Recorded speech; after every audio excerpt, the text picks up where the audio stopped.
Do I really need a will? It's a question that I hear often, and it's the kind of question that can come up quietly, maybe after the holidays when you've spent a lot of time with family. Maybe you've had some meaningful conversations. Or maybe you notice that life feels a little fuller and more complex than it used to. Well, if that question has come up for you, I want to let you know that you're not behind and you're not doing anything wrong by asking it. Today is not about pressure or checklists. It's about clarity. What I'd like to do today is to walk through what a will is, what it does, and importantly, what it doesn't, so that you can decide calmly and thoughtfully what makes sense in your life. So first, let's start with reasons that people usually say about why they don't need a will. People will tell me things like, my situation is pretty simple, or everything would just go to my spouse anyway, or I don't have enough assets to worry about this, or sometimes I'll get to it later. All of these thoughts make perfect sense. They're reasonable and they're very human. What people are often surprised by is this: a will doesn't really have to do with how much money you have or how much you own. It's about whether you want to leave clear instructions or whether you're comfortable letting default rules make decisions for you. Now, that's not meant to sound alarming. It's just an important distinction. If someone passes away without a will, it doesn't mean something terrible happens. And some of you may have seen this in your personal lives. What it means is that state laws step in to determine how things are handled. Now, those laws are designed to be broadly fair, but they're also generic. They don't know your family dynamics. They don't know your values or your intentions. So they apply the same framework to everyone. For some families, this is okay. But for others, it leads to outcomes that feel misaligned because no personal guidance was left behind.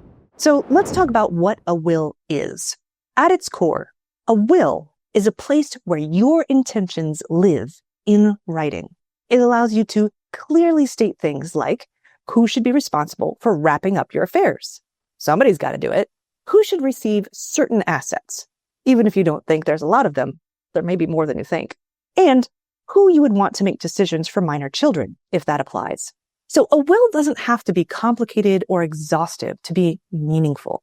At its most basic level, a will helps ensure that your voice is part of the process, rather than leaving everything to default rules. It provides meaningful clarity to your family in a time of stress, as if your voice were still there guiding them. Now, what a will is not. It's important to know that a will doesn't cover every type of account, and it doesn't replace the need for thoughtful coordination across your financial life. In other words, a will isn't a one-document solution, but it is a foundation. That's why we talk about wills as part of a broader planning picture, not something that just stands alone. Now, before you decide or draft a will, one of the most helpful things you can do is simply to take inventory. Now, this doesn't mean to be formal or perfect. Think of it as creating a simple snapshot, a list of what types of accounts or policies exist and where they are. This may sound like a lot, but once you get going, you may find the exercise extremely empowering. We have a template on your website if you need help getting started. For many people, this step alone brings a surprising sense of clarity and calm.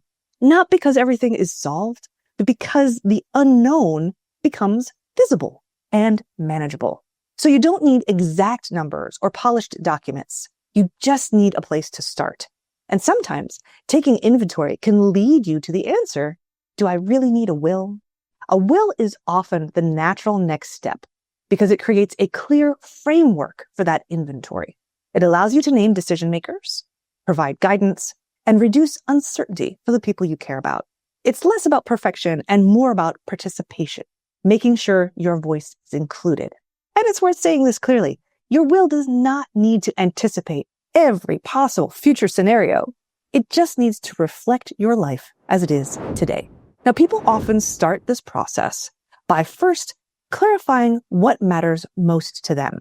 Not only ideals and values, but also people. Who are you doing this for? Then taking that simple inventory. And finally, putting your intentions into writing. Now, you can do this last step through online resources or with professional guidance. Estate planning attorneys can help ensure that documents are legally sound and appropriate for your situation, while financial advisors, like me, often help to make sure everything fits together cohesively. The reason I point this out is that this is also where many people are surprised by something called beneficiary designations. Certain accounts, like retirement accounts and insurance policies, have their own instructions attached to them. These beneficiary designations determine who receives those assets regardless of what your will says. That means regardless of whether or not you even have a will, beneficiary designations need to be intentional and kept up to date. When beneficiary designations are aligned with your overall plans, things tend to move smoothly. When they're outdated or overlooked, they can create confusion at best and unintended consequences at worst, even if the rest of your planning has been thoughtful. This is why coordination matters. Not being up to date can create weird messes that you wouldn't expect. For example, I had a client whose father passed away. Now, the father had named his 3 children as beneficiaries, 2 daughters and a son. While working on settling the father's estate, the son suddenly died. Now the stuff that was going to the son, where did that go? And add to that, mom was named as the beneficiary on one of dad's accounts. Mom had passed away 20 years ago, but that one account had not been updated. So the 2 daughters had not only to provide the death certificate for dad, but also for mom 20 years ago. Then, once the company accepted that, the money that would normally be split among the 3 children, well, then they had to provide the brother's death certificate as well, before the money could finally go to its ultimate destination, the 2 surviving sisters. This took the sisters nearly a year, while they were still trying to live their normal lives. All of this could have been prevented had the account been updated after mom had passed 20 years ago. How this all fits into a bigger picture.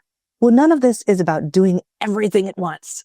It's about choosing clarity instead of default, and intention instead of assumptions.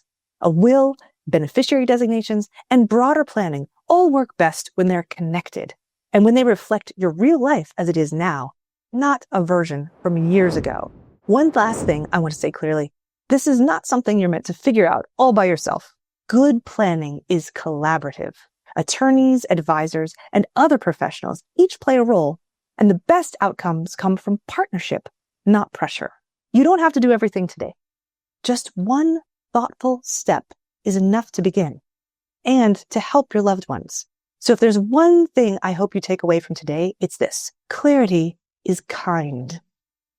How can you make things more clear for your loved ones?